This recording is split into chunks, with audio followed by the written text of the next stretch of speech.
Maoist party కేంద్ర committee సభ్యుడు పాక హనుమంత హోలియస్ గణేష్ అంత్యక్రియలు ఆయన స్వగ్రామం నల్గొండ జిల్లా చండూరు మండలం పుల్లెంల గ్రామంలో ముగిశాయి. గురువారం ఒడిశాలో జరిగిన ఎన్కౌంటర్ లో గణేష్ తుది శ్వాస విడిచారు. ఆయన కుటుంబ సభ్యులు ఒడిశా వెళ్లి డెడ్ బాడీని స్వగ్రామానికి తీసుకొచ్చిండ్రు. గ్రామస్తులు గణేష్ తో ఉన్న అనుబంధాన్ని గుర్తు చేసుకుంటూ భావోద్వేగానికి గురయ్యారు. చిన్ననాటి స్నేహితులు హనుమంత్ డెడ్ బాడీని చూసి కన్నింటి పర్యంతమయ్యారు. చుట్టుపక్కల గ్రామాలతో పాటు పలు జిల్లాల నుంచి ప్రజలు, వివిధ సంఘాల నాయకులు భారీ సంఖ్యలో పుల్లెంలకు తరలివచ్చి గణేష్ కు నివాళులర్పించారు. అంత్యక్రియలో పాల్గొన్నారు. గ్రామంలో ఎలాంటి అవాంఛనీయ సంఘటనలు జరగకుండా పోలీసులు భారీ బందోబస్తు ఏర్పాటు చేసిండ్రు. నగరికల్ ఎమ్మెల్యే వేముల వీరేశం, మునుగోడు మాజీ ఎమ్మెల్యే కుసుకుంట్ల ప్రభాకర్ రెడ్డి, సిపిఎం రాష్ట్ర కమిటీ సభ్యులు ముదిరెడ్డి సుధాకర్ రెడ్డి, నాడి ఐలయ్య, కల్లుగీత కార్పొరేషన్ మాజీ చైర్మన్ పల్లె రవికుమార్, తెలంగాణ ఉద్యమకారులు చెరుకు సుధాకర్, నల్గొండ డీసీసీ ప్రెసిడెంట్ పున్న కైలాష్ నేత, బీఆర్ఎస్ నాయకులు కంచర్ల కృష్ణారెడ్డి, మునగాల నారాయణరావు, పౌర హక్కుల సంఘం సభ్యులు, విప్లవ విద్యార్థి వేదిక నాయకులు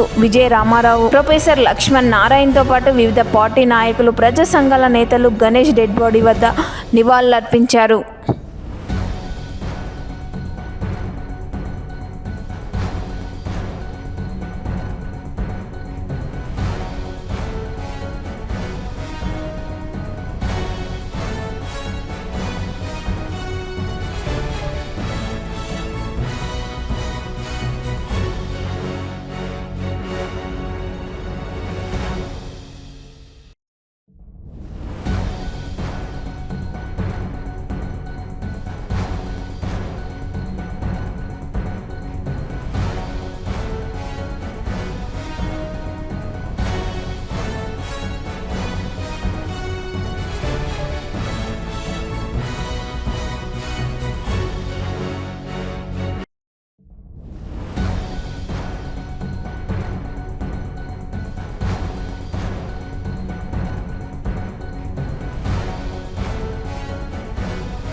ఒరిస్సా రాష్ట్రంలో కాల్చివేయడం ఇది ముమ్మాటికి దౌర్జన్యం. బీజేపీ ప్రభుత్వం ఏ విధంగా ఉందంటే, వెనుకట ఒక సామెత ఉండేది, చెడు 10 మందిలో చెడు చెవులో చెప్పాలి, మంచి ప్రతి 10 మంది ముందర చెప్పాలి. ఇప్పుడు ఈ ప్రభుత్వం, బీజేపీ ప్రభుత్వం మంచిని 10 మంది ముందర చెప్తలేదు, చెడుని చెప్తున్నారు. ఇది చాలా దౌర్భాగ్యం. ఆ ప్రజలు అక్కడ పనిచేసేటువంటి వాళ్ళంతా కూడా అందరూ కూడా విప్లవ పార్టీ వాళ్ళకి సంబంధించిన వాళ్ళు. మేము ప్రజాస్వామ్యంలో మెయిన్ స్ట్రీమ్లో కలిసిపోతాము, మాకు అవకాశం ఇవ్వండి, శాంతికి చర్చలు పెట్టండి అంటే కూడా చర్చలు కూడా పెట్టలేకుండా ఒకరిని ఏడిపారేస్తూ ఈ విధంగా దౌర్జన్యంగా కాల్చి చంపడం అనేటువంటిది ఇది రాజ్యహింసనే. ఇది కేంద్ర ప్రభుత్వం ఆధ్వర్యంలో జరుగుతున్న రాజ్యహింస. మళ్ళీ నిన్న కూడా ఒక ప్రకటన చేసిండ్రు, మార్చి 31 లోపల అందరూ కూడా లొంగిపోవాలి, లొంగిపోకుంటే వాళ్ళందరిపైన కఠినమైనటువంటి చర్యలు ఉంటాయి. ఈ విధంగా భయపెట్టేయడం ఇది ప్రజాస్వామ్యంలో అవమానించదగిన పరిణామం కాదు. పెద్దలు సుధాకర్ గారు చెప్పినట్టుగా ముమ్మాటికి కేంద్ర ప్రభుత్వం పూర్తిగా దౌర్జన్యపరంగా ఈ విధంగా హక్కులుగా కాలరాస్తుంది. వీటిని అంతం చేయాలి. పాక హనుమంతు అమర్ హై అనేటువంటి నినాదంతో ఇవాళ వారి ఆత్మకు వారి కుటుంబానికి ప్రగాఢ సంతాపం తెలుపుతూ మేము సెలవు తీసుకుంటాం. ఇది చాలా బాధాకరమైనటువంటి విషయం. ఈరోజు పాక హనుమంత్ అన్న ఇంటి ముందు చూస్తే ఆ ఇల్లు నిజంగానే పాక కూలిపోయి ఉన్నది. మొత్తం ఛిద్రవదనంగా ఉన్నది. అక్కడ మొత్తం చెట్లు చేమ 40 ఏళ్ళ నుంచి చెట్లు మొలిచి ఉంటే ఈ ఊర్లో ఉన్నటువంటి వాళ్ళందరూ వాళ్ళే సాఫ్ చేసారు ఆ పార్థివ దేహాన్ని అక్కడ పెట్టడానికి. మేము ఒకటే భారతీయ జనతా పార్టీని ఈ కేంద్ర ప్రభుత్వం ఒకటే కోరుకుంటాం. వాళ్ళు గన్నులు పక్కన పెట్టి శాంతి చర్చలకు వస్తామంటున్నారు.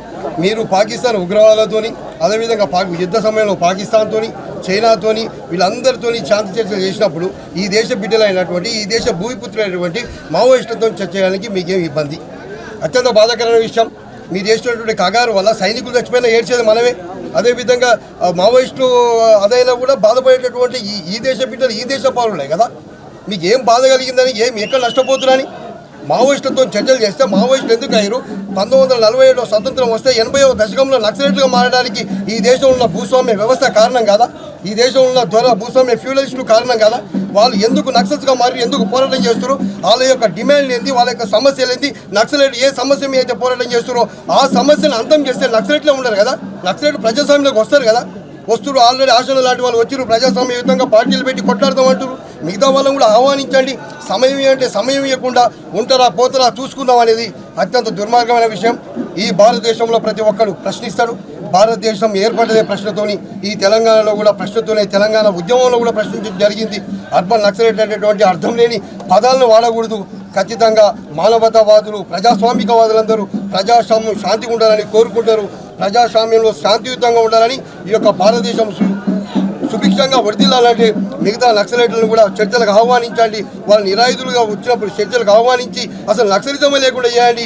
మీరు తాడిత పీడిత వర్గాల కోసం, బడుగు బలహీన వర్గాల కోసం, బీద బిక్కి కోసం, నిరుద్యోగం కోసం, అడవి బిడ్డల యొక్క హక్కుల కోసం, భూమి కోసం, అదేవిధంగా పోడు భూముల కోసం అడవిని ధ్వంసం చేస్తుంటే, కార్పొరేట్ సంస్థలు కట్టబెడతా ఉంటే ప్రశ్నిస్తున్నందుకే ఈరోజు మీరు కగారనేటువంటి తీసుకొని ఈరోజు ఆదాని అంబానీలకు అంటగట్టడం కోసం మీరు తీసుకోవడం నిర్ణయం అని ఈ దేశంలో ప్రస్ఫుటమైంది. కగార విషయం, అరావళి పర్వతాల విషయంలో మీరు వెనకకు తగ్గిరు. ప్రజా ఉద్యమాలు వచ్చినాయి. వేలాది మంది ప్రజలు ప్రజాస్వామ్యంలోకి వచ్చి పోరాటం చేస్తుండ్రు. వాళ్ళందరూ అర్బన్ నక్సలైట్ అని మీరు వెనక తగ్గిరా? కాదు కదా. ప్రజల యొక్క డిమాండ్లని ప్రభుత్వాలు ఏవైనా నిర్ణయాలు తీసుకుంటాయి. అది ప్రజల నుంచి విపరీతమైన తీవ్రత వచ్చినప్పుడు వెనకకు తగ్గి ఈ యొక్క ప్రజా శ్రేయస్సు కోసం పనిచేయాల్సిన అవసరం ఉంది. భారతీయ జనతా పార్టీకి, అదేవిధంగా మోడీ గారికి, అందరికీ మేము ఒకటి విన్నపం చేస్తున్నాం. ఈ యొక్క హత్యలొద్దు, ఈ యొక్క బూటకు ఎన్కౌంటర్లొద్దు, ఈ యొక్క సైనికులు కూడా. ఎందుకంటే మావోయిస్టులు సైనికులు కొట్లాడితే సైనికులు కూడా చచ్చిపోతారు. సైనికులు చచ్చిపోతే కూడా బాధపడేది మేమే, దుఃఖపడేది కూడా మేమే తెలియజేస్తూ ఖచ్చితంగా శాంతి చర్చలు జరగాలి. ఈ ఎన్కౌంటరే చివరి ఎన్కౌంటర్ మిగిలిపోవాలి. పాక హనుమంత్ అన్న చూస్తుంటే కన్నీటి శోకంగా వేలాది మంది తరలి వచ్చారు. మా యొక్క ఇక్కడ ఉన్నటువంటి కూసుకుంట్ల ప్రభాకర్ రెడ్డి కూడా, ఆయన ఇంతకుముందు మాజీ ఎమ్మెల్యేలు, ఎంపీలు, అదేవిధంగా ప్రజాప్రతినిధులు పార్టీలకు అతీతంగా చూసిపోతారు. బీజేపీ వాళ్ళు వస్తారు, కాంగ్రెస్ వాళ్ళు వస్తారు, టీఆర్ఎస్ వాళ్ళు వస్తారు, కమ్యూనిస్టులు వస్తారు. కావున మీరు ఒక నిర్ణయం తీసుకొని దీని ఇంతటితో అంతం చేసి దీన్ని ఆపేయాలనుకుంటా ఈ యొక్క ఎన్కౌంటర్ చివరి ఎన్కౌంటర్ కావాలని కోరుకుంటూ సెలవుకున్నాను.